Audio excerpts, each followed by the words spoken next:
compras públicas correctas. ¿Qué instrumento necesitas para hacer las compras públicas? Efectivamente, ¿no? Hay un marco normativo. A partir de ahí, todo este marco normativo se da con el propósito justamente de formalizar las adquisiciones, evitar la corrupción. Y a partir de ahí, establecemos una serie de parámetros que como país hemos ido avanzando. En esta reflexión lo que quiero es lo siguiente, por ejemplo, ¿no? ¿Recuerdan ustedes cuáles fueron los efectos de la guerra por los insumos médicos en el mercado de las compras públicas? ¿Recuerdan ustedes que en plena pandemia no habían vacunas, no habían oxígeno, no habían camas, en este caso de tratamiento?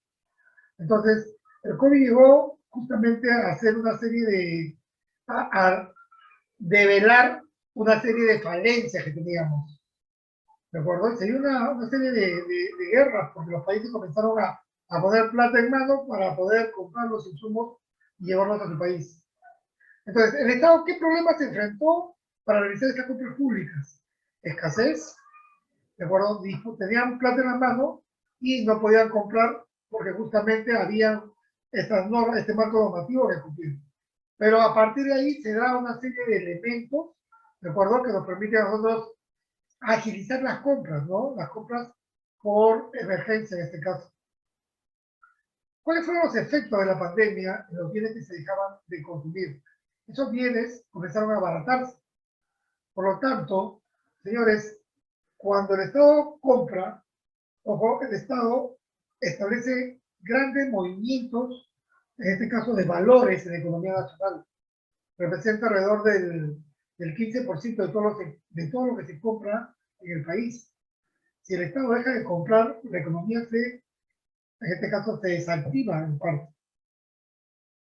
Ahora, también hubo emergencia con roedores, como una crisis de transporte mundial, ¿se acuerdan ustedes? Asimismo, en otros países hubo una gran renuncia, porque muchos trabajadores dejaban, en este caso, sus trabajos presenciales y optaban por trabajos a distancia, ¿no? Remotos. Consecuencia de esto también se dieron una serie de normas, centralizar el trabajo remoto. Lo que quiero mostrarles ahora, chicos, justamente son dos videos. Vamos a ver estos dos videos, teniendo en cuenta las preguntas que les he planteado, para poder ejecutar justamente un análisis, ¿no?, de lo que significa comprar realmente, ¿no?, bajo condiciones extremas como las que vivimos en este momento. Permítanme activar el video. Veamos acá. La pandemia crece, los casos se multiplican. La enfermedad no discrimina entre ricos o pobres. Los muertos ya se... Confirme, ¿se está escuchando, chicos? Sí. Acercan a los 75.000 en todo el mundo. Sin una cura ni tratamiento efectivo, los países luchan por evitar el colapso hospitalario y atender una demanda sin precedentes. El problema es que los elementos para salvar vidas se están acabando. Creo que hoy estamos viviendo una verdadera guerra económica. Las mascarillas son el nuevo oro negro y debido a eso, la competencia es intensa, sobre todo ahora que en los Estados Unidos todos sabemos su poder de fuego. Y es que Estados Unidos está en alerta roja. Es el país con más contagios y ya superaron los 10.000 fallecidos.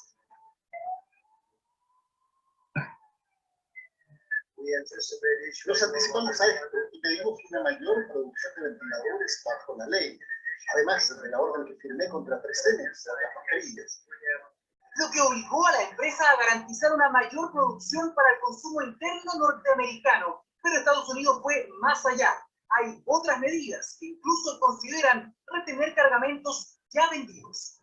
Nosotros estamos recibiendo suministros esenciales desde Estados Unidos, pero los Estados Unidos también reciben suministros esenciales y productos y profesionales de la salud de Canadá todos los días. Así que sería un error hacer bloqueos o reducir el intercambio de suministros médicos. Ese es el punto que queremos dejarle claro a Estados Unidos. Pero esto no es un episodio aislado. Francia acusó a Estados Unidos de actuar como piratas por la supuesta compra ilegal de cargamentos. En la pista, los estadounidenses sacan el dinero en efectivo y pagan 3 o 4 veces el precio de los pedidos que nosotros hemos hecho. Hay que pelearse. Crisis de abastecimiento sanitario que ha generado alta tensión en varias latitudes. Frente a una pandemia de estas características, los países asumen la responsabilidad de cuidar a la gente. Y ahí viene un nacionalismo que podríamos compararlo con la Edad Media, en términos que cada cual cuida a su población y su territorio. Y no se trata solo de Estados Unidos. La semana pasada Turquía requisó un cargamento de 150 ventiladores mecánicos de un vuelo que venía desde China con destino a España. Hay un cargamento de respiradores que por ahora no van a salir de Turquía porque el gobierno turco entiende que es una prioridad para el tratamiento de sus enfermos. No puedo decir nada con respecto a las contraofertas que se han activado con nuestros envíos, pero lo que sé es que si los cargamentos no se han enviado, se nos pueden escapar en segundos, así que tenemos que acelerar todo. Paraguay y Brasil han denunciado lo mismo. Cargamentos completos con ventiladores e insumos médicos no están llegando a destino. Implementos que pueden salvar vidas en el momento crítico. Estamos trabajando para que en Chile toda persona que requiera atención médica, que requiere una cama de tratamiento crítico, que requiere un ventilador mecánico, lo pueda tener. Por eso es importante contar con la mayor cantidad de respiradores. China ya ofreció 500 ventiladores. Ahora, la prioridad es asegurar que lleguen a Chile. Tarea que le fue encomendada a la Fuerza Aérea. ¿Cuál será la ruta? Hemos decidido, dado que se ha declarado una suerte de guerra de los respiradores en el mundo, con incautaciones, etcétera, hemos tomado la decisión de manejar esa información en estricto secreto para precisamente proteger la llegada de ese equipamiento a nuestro país. Medidas necesarias para proteger un cargamento de alto valor. Crisis de abastecimiento mundial que ha convertido los aeropuertos en escenarios de actos de piratería sanitaria internacional. Sí, se ha escuchado. Sí se ve, pero falta agrandarlo.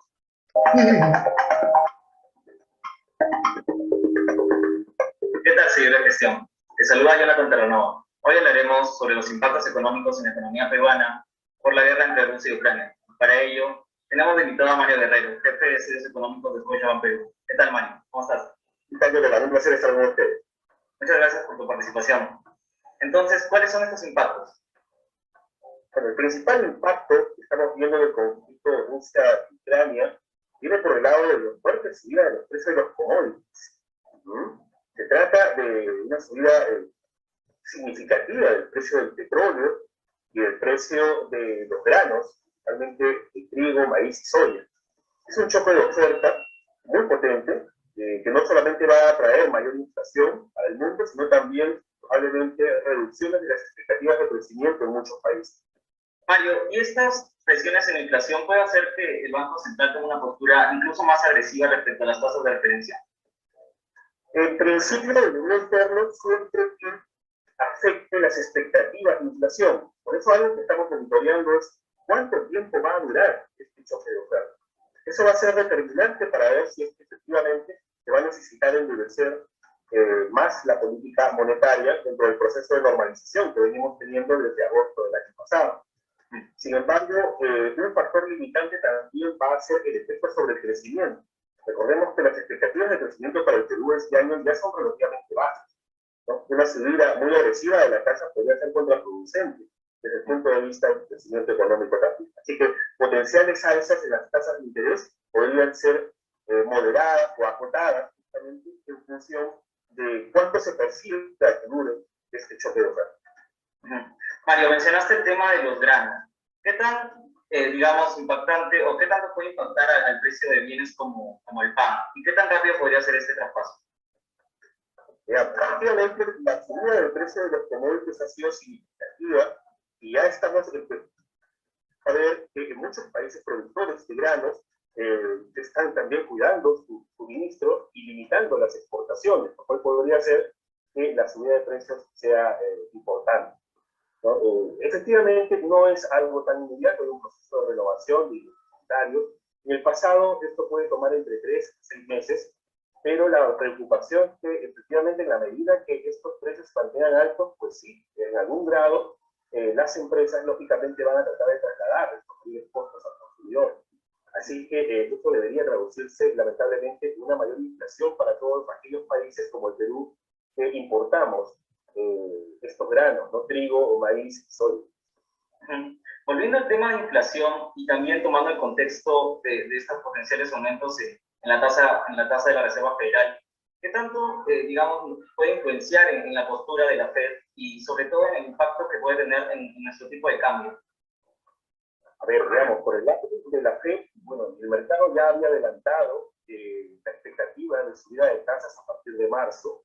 Creo que lo que estamos viendo como reacción del mercado ante este conflicto Rusia-Ucrania es una moderación de esas expectativas, ¿no?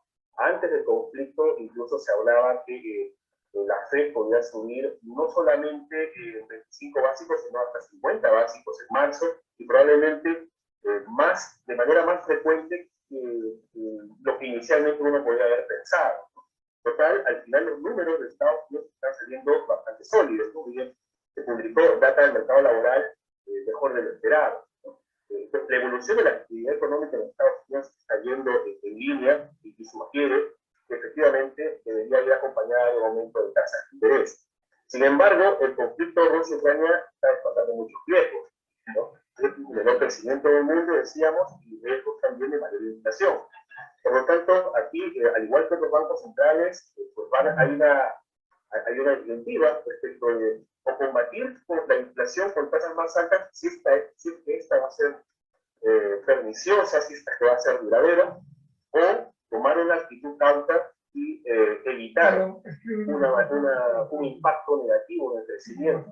Y esto principalmente, sobre todo en el caso del Banco Central Europeo. Europa es una de las regiones que económicamente va a sufrir más las consecuencias del conflicto.